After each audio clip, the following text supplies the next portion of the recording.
Hi everyone, and welcome to the Live Better, Feel Better membership guest speaker today, and it's Paula Sharp.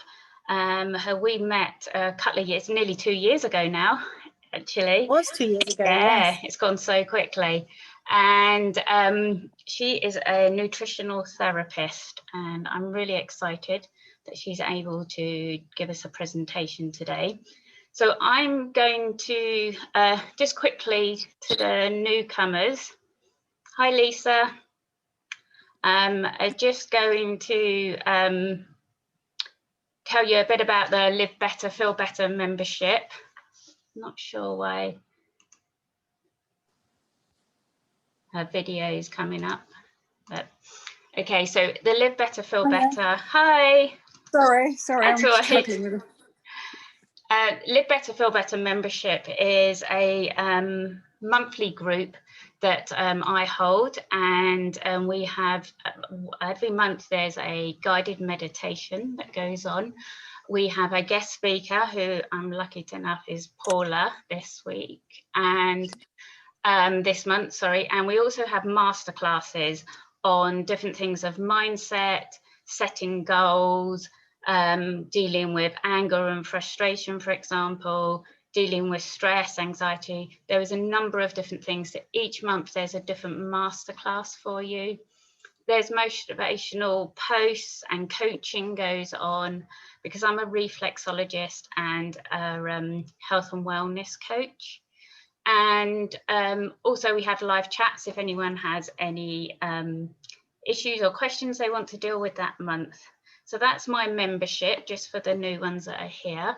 So if you want any details, I can pass that on to you after, or Paula can pass that on. But what we're going to do is I'm going to share Paula, and then she's going to get on with her presentation. Okay, there we go. So I'm going to make you host. There you go. It's all yours. Perfect. Oh, there we go. Right. So, hi everyone. So, first, Happy New Year, and what a year it's been. We've really started with a bang, or maybe a hiss would be a better description. So this presentation is on New Year nutrition. Now I know we're really coming through January, but I wanted to talk about January and why or how we can support ourselves as we go into February and through these darker times. So nutrition and well-being. Why is it different at this time of year than any other? So we're going to look at 3 naturopathic building blocks, which will help you to navigate through January. So these are mindsets, nourishment, and detox. So I'm going to pause there and just actually introduce myself a bit better than that. So I am Paula Sharp, and I am a nutritional therapist. And I work with a variety of clients in a naturopathic way. So we look at top to toe health. We look at where you started, where your health is, and I work on a whole picture of health. So and it's about long-term investment in how you change the way you feel, the way you look, and the way you want to be in the world. So for me, it really is a total picture of looking at health. So to move back to January, I wanted to talk to you about what's January all about. So we all know it's cold, it's grey, and it's rainy. We have a lot of post-holiday blues because December's been a lot of fun, a lot of build-up. For a lot of us, we've got a lot of failed New Year's resolutions. We have some financial stress that might be hanging over from December, and maybe a little bit of over-purchasing. We have holiday eating habits, which have been fun. And often we feel quite low in energy. So now this is a question for you. we often start January with a new year, a new me. And I really have the question, which is, really?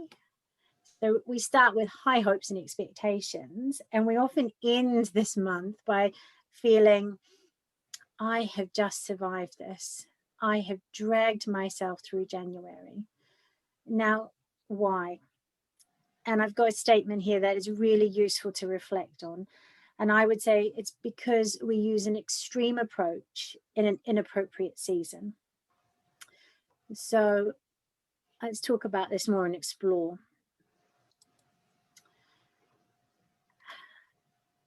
How can we make January work for us and not just survive, but flourish in January?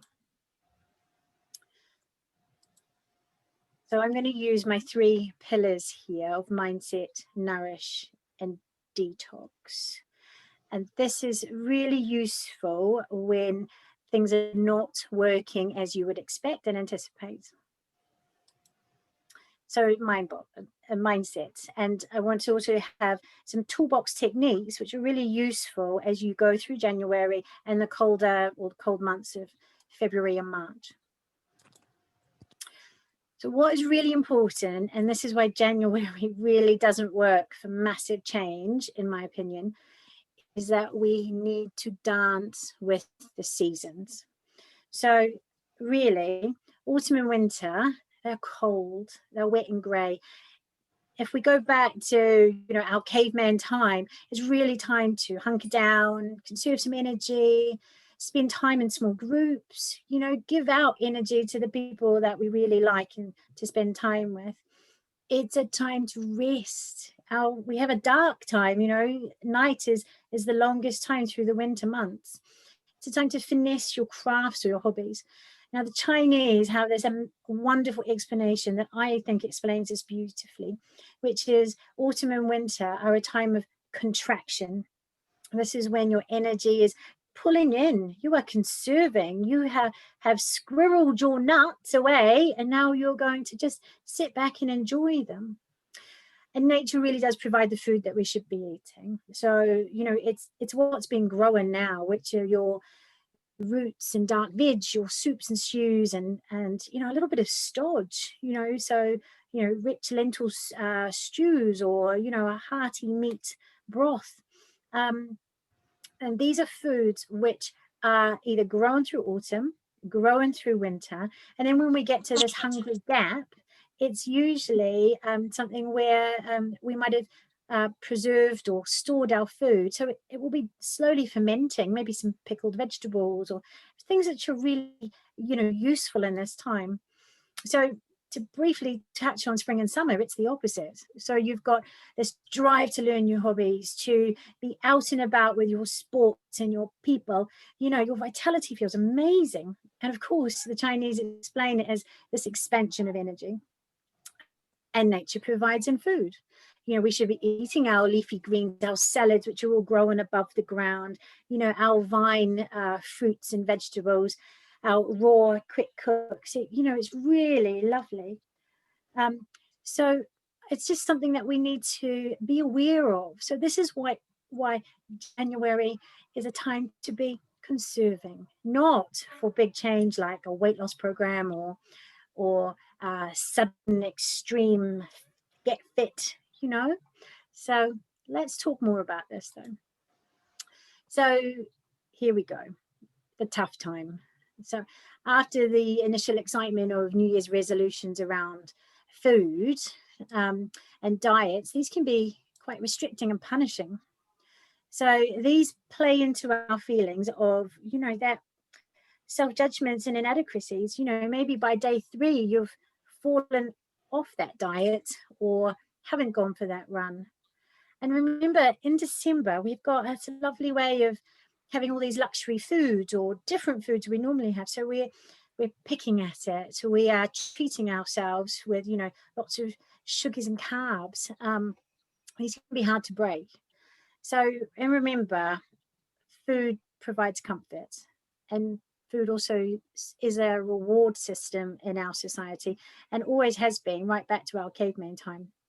So this is These are two big things to remember when you're looking at why things might not be working for you with eating plans or food.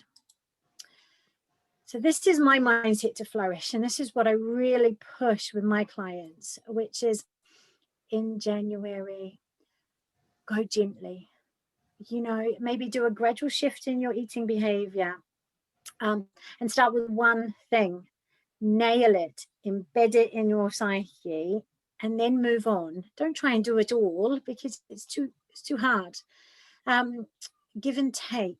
So rather than focusing on what you're taking out of maybe your diet because you're looking to change to a more healthy eating plan, is to add in, what am I adding in? Oh, I'm trying smoked tofu. Who knew? Oh gosh, I've gone for less of this type of meat. I've bought a smaller amount of organic at the same price, and I feel really good about that because the energy I get from that organic chicken is twice as much for half the portion. Connect with your food. So, you know, just where possible, cook from scratch. So that's where you know your food, you know what you've added in, you know the spices that you like.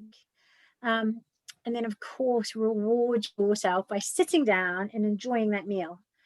Don't eat in front of the television or in front of your phone if you can, but take time, give yourself a luxury moment of eating. And what I really, really advertise for everybody is batch cook if you can, or if you have leftovers, put it in your freezer or put it in your fridge and have it for lunch, you know, but have food there which you can get to easily, and you're not reaching for biscuits or crisps or, you know, those things that when you are hungry are a quick win but are a zero energy. So, and then my other one on this, connect with yourself. So sometimes when we give ourselves a distraction, wonderful, we're no longer hungry. So suddenly, you know, you're reaching for those peanuts and you think, oh, I might just dance to that great song on the radio. After the song, you don't need to eat peanuts because you were being distracted by boredom, you know, this little habit of picking through a day, particularly when we're all working from home or educating children at home. And then the other question is, are you actually thirsty? Because often when you're hungry or picking food, not really hungry, it's thirst first. So have your glass of water, indulge in your cup of tea and enjoy it, and then work out, am I actually thirsty? So these are quick toolbox techniques, I call them, which are really quick takeaways of making some gentle changes, but they help you so much. Now to nourish, this is my speciality. So this is where we need to look at our food, look at how we're eating through January and the colder months. So here I've entitled this December Eating Habits versus Nourishing January. So through December, we eat and drink with abandon, and often things we don't normally indulge in. And we have the Christmas excuse. It's Christmas, why not?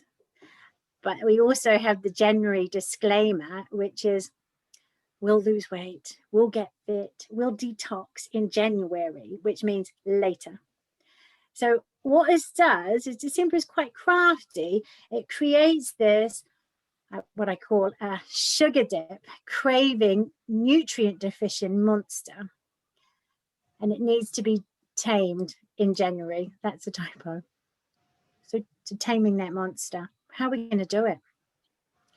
So blood sugar dips. This is when you are so hungry you could eat your arm off. So your body dips, your sugars dip, and you need to reach for anything in order to bring your blood sugar back up. And that could be carbs, it could be sweet foods, it can be anything which is a quick win. So, but what if these cravings are actually caused by a nutrient deficiency? And this will be in your gut biome. So we'll talk about that a little bit later.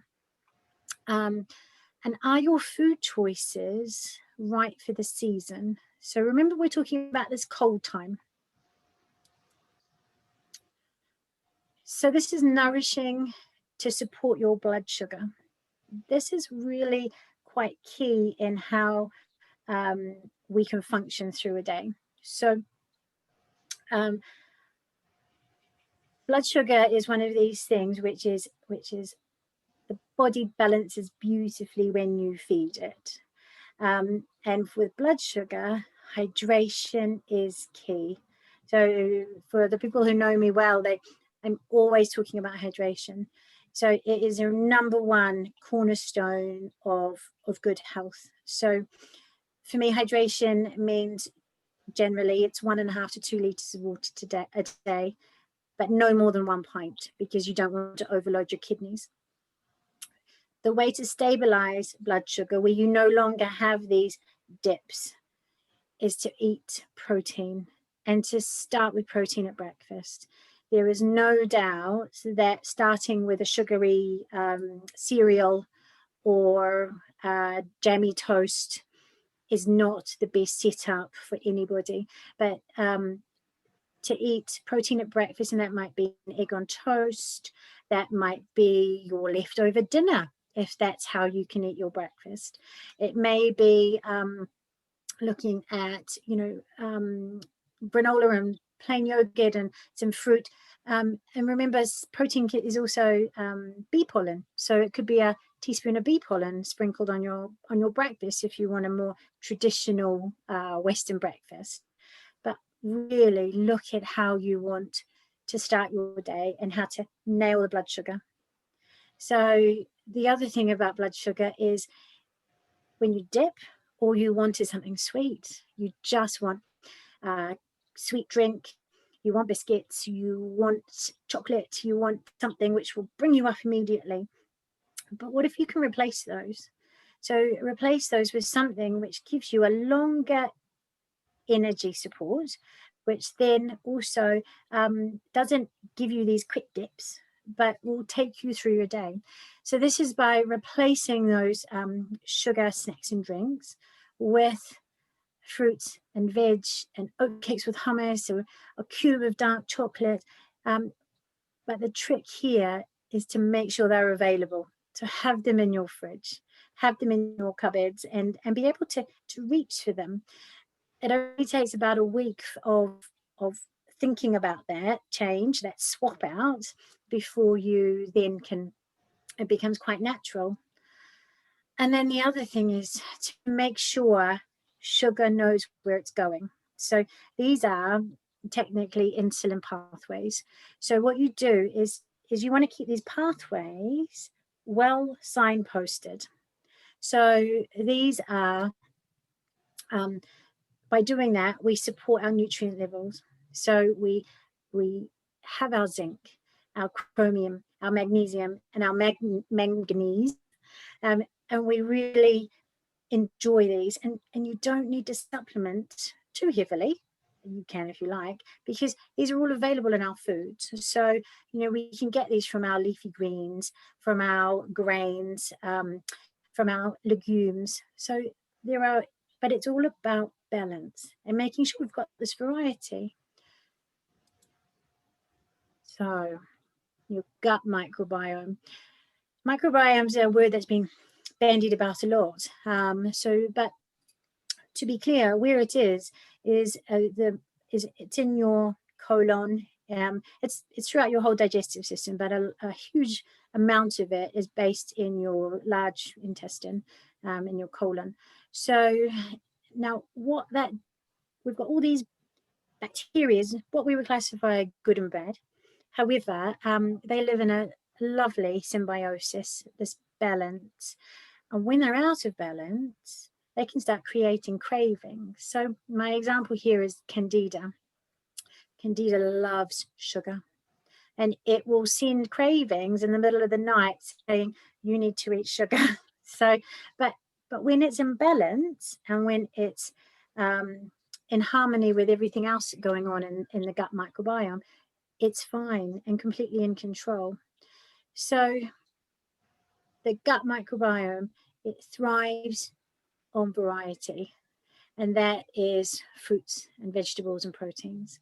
And what I find fascinating is that the gut microbiome is different for everybody, but even cultures, we see, for example, the Asian culture, their gut microbiome compared to the American microbiome is completely different.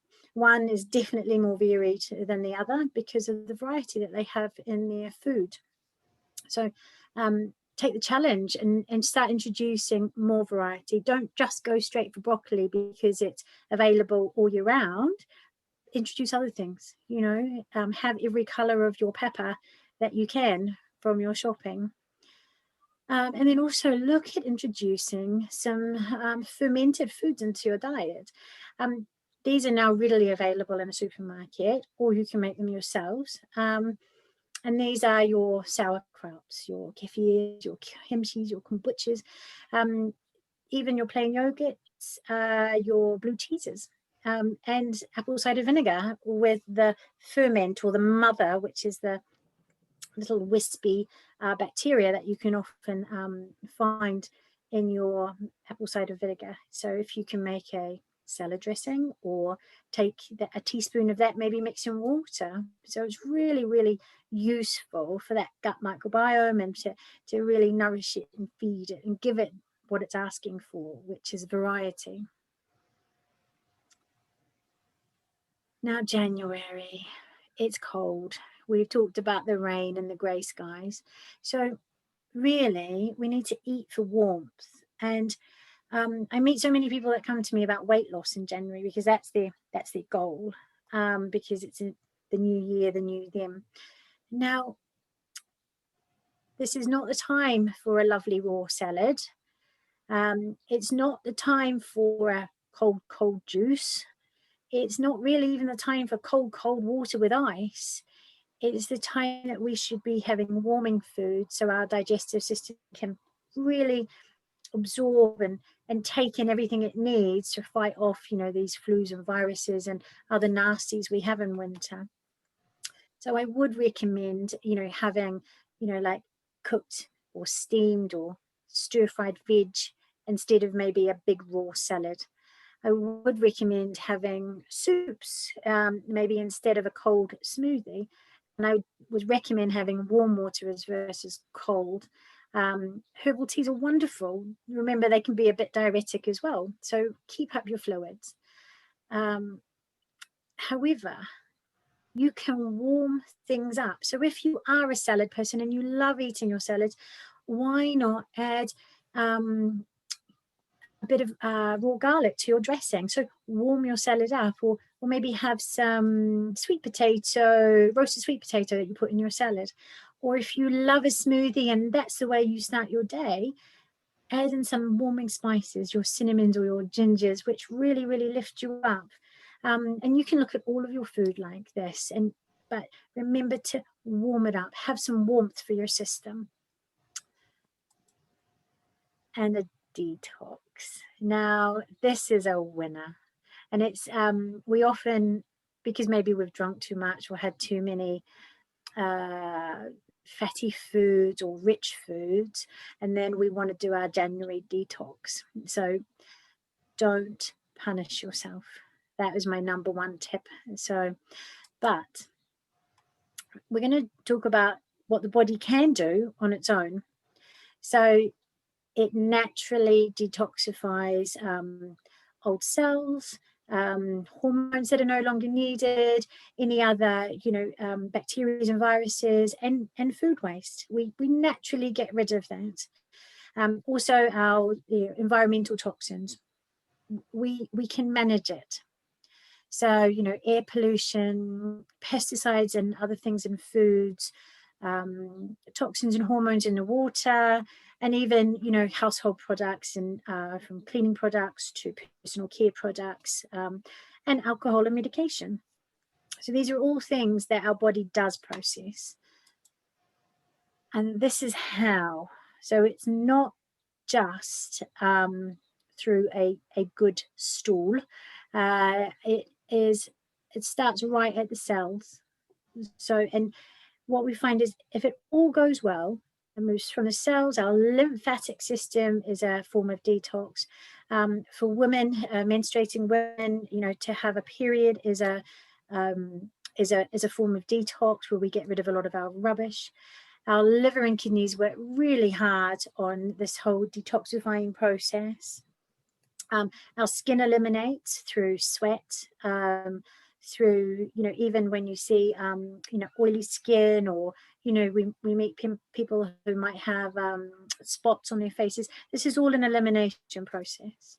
So what we also, you know, and then we also have out through the intestines. So, you know, this is where you, a good poo, that's what it comes down to. But, you know, some people, those can be far and few between. So it's really important to make sure that we're going to the toilet once a day, if not more, and also urination. So you drink enough and then you're washing your system, you're flushing it. So we can support our body and how to detox. And this is really important. We can do this on our own, but sometimes we can get a bit sluggish. And in January through winter, when it's cold, the body kind of closes down a little bit. We've got an overload of toxins. We're not maybe moving around or warming up as much as we should. So it's time to, you know, look at hydration and wee it out. Sleep, this is when you repair with your cells. Exercise, use your lymphatic system, you know, do some dry skin brushing, or look at how your body, what your body needs with exercise, and support the liver. So I've got this following slide shows you how much support the liver needs, which comes down to variety of fruits and vegetables. And the colon, create great stools with a variety of vegetables, especially your fibrous ones. So and then here we are. So your liver, which is situated under your right rib, it needs all of these vitamins, particularly the B vitamins. But as you can see from this slide, you can get this from a lot of different food sources. I'm going to run a bit quick through this because we're nearly at the end, but I realize we're on a time scale here. So as you can see, we really can overindulge in our leafy greens. If you're a meat or a fish eater, you can enjoy these. And I'm not talking huge portions, but to enjoy it and have some of it, you know, the best quality that, you know, your grocery budget allows. And you can reduce your toxic load. This is within the house. So, you know, look at your pesticides. You know, maybe you swap your normal apples for organic apples. Maybe you eat a lot of potatoes, you swap out your normal potatoes for organic potatoes. You know, that already reduces some of the pesticides we have in our food. Look at what you're intolerant to. So, you know, if tomatoes make you itchy, take them away from your diet. Look at food additives. You know, when you buy a jar of sauce, you don't really know what's in it. Look at, you know, unnecessary medication. And then also be aware of your environment with maybe something's a little bit toxic with solvents, or, you know, building work you may have.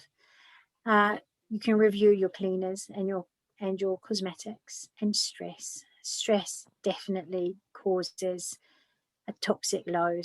So that's a whole nother workshop, which Hayley will agree with. Yep. And then to summarize, January is a time to go gently. So winter is a natural time to nourish and nurture.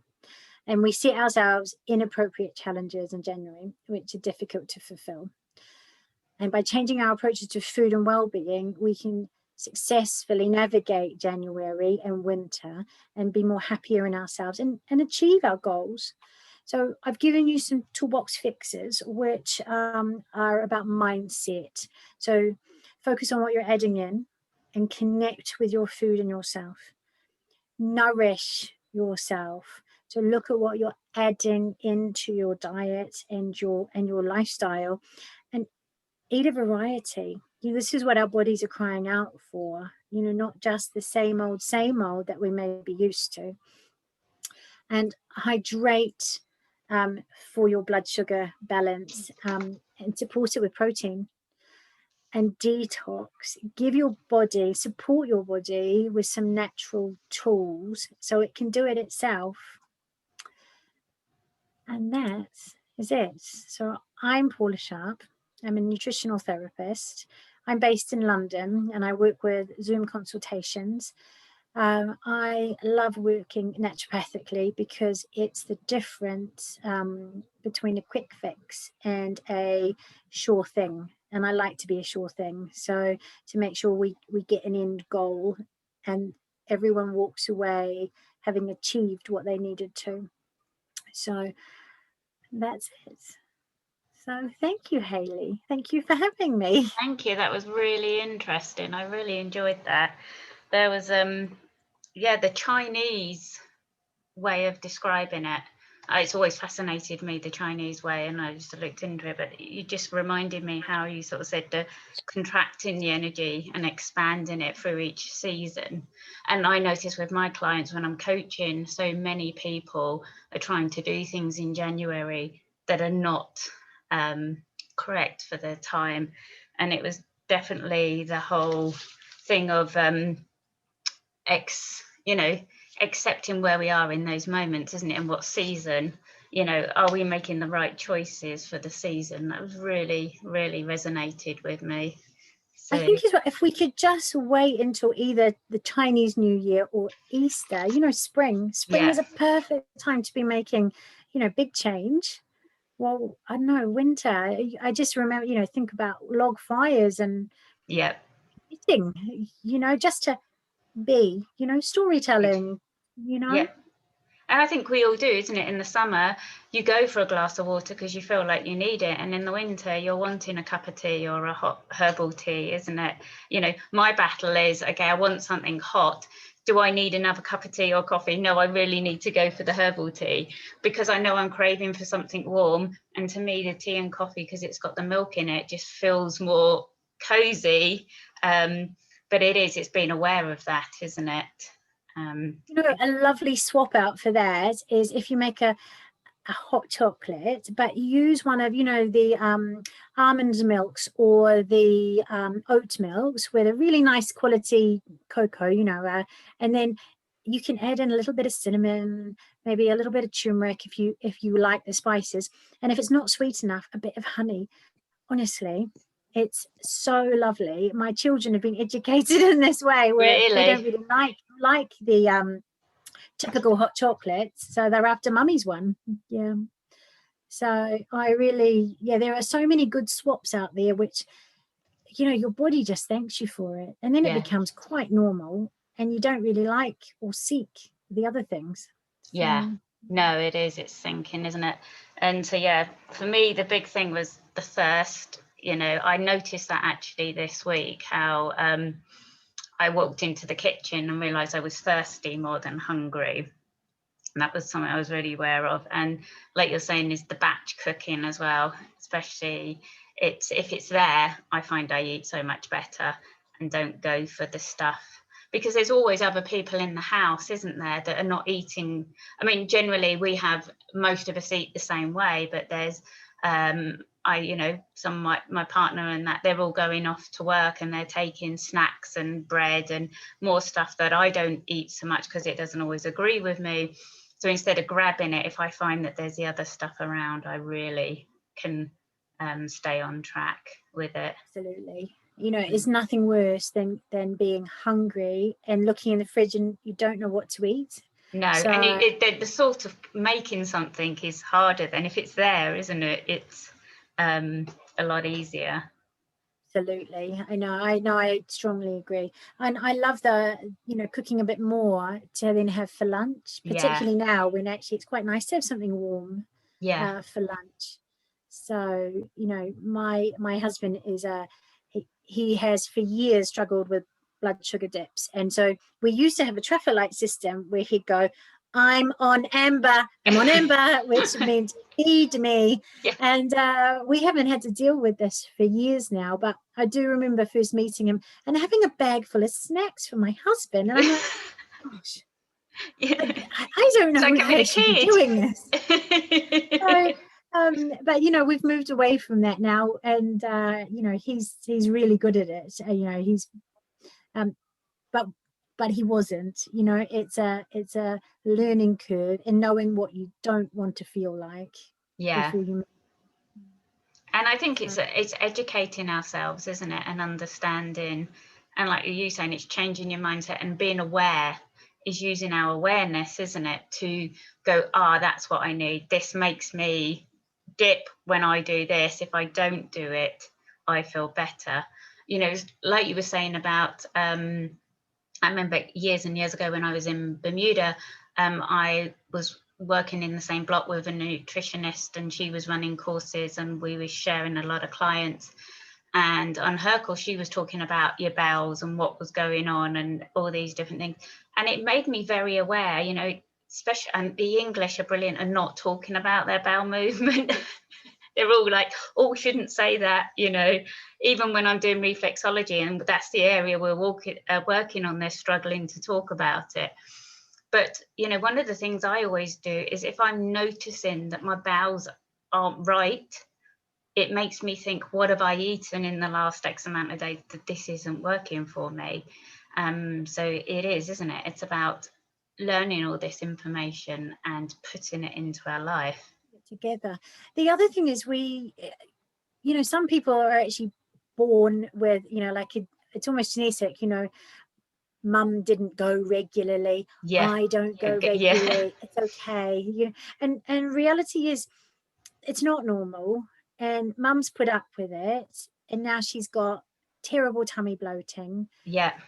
And you know, you don't need to be that person. You know, that's one of my big things about, you know, kind of just changing these cycles. And you know, and even, and also, I mean, many people where maybe food is not really their thing, so they eat because they need to.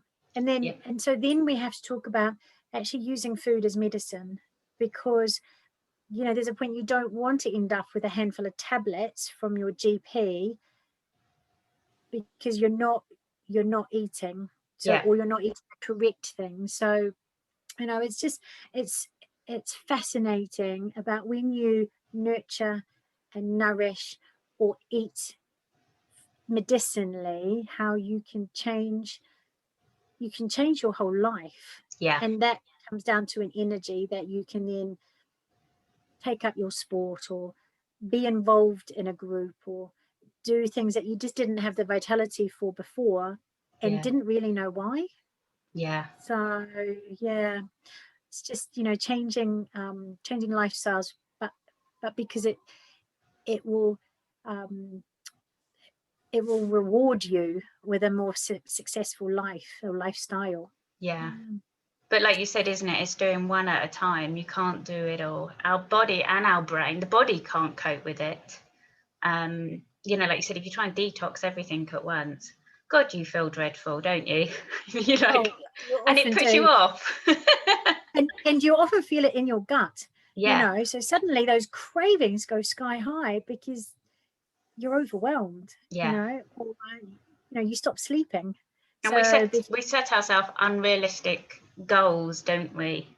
You know, all the time. We almost set ourselves up to fail, which, you know, that must be back from I don't know, like, you know, really, you know, generation caveman time, of which, you know, you probably won't succeed. So let's keep it realistic. Whereas nowadays, you know, you can succeed, but don't set yourself up to fail. No. So, and it's where our bar of what we feel we can do, isn't it? And we will a lot of the time push ourselves over that bar instead of just working our way up to it and then taking the next step. We want to go from 0 to 10, don't we, before getting there? So that's but that was that's really ego, isn't it? Yes. Yes. Well, thank you, Hayley. It's been lovely to be a part of your group.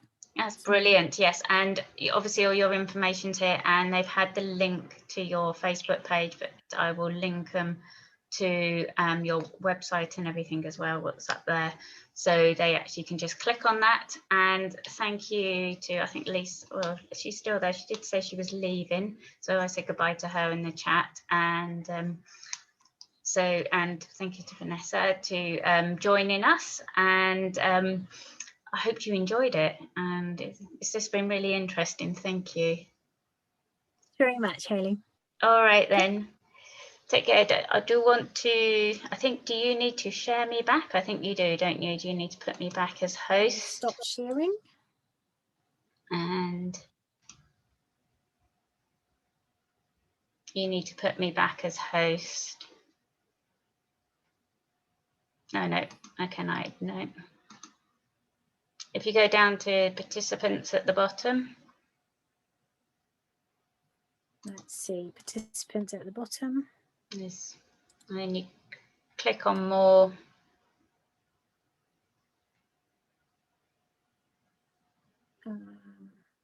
Make host.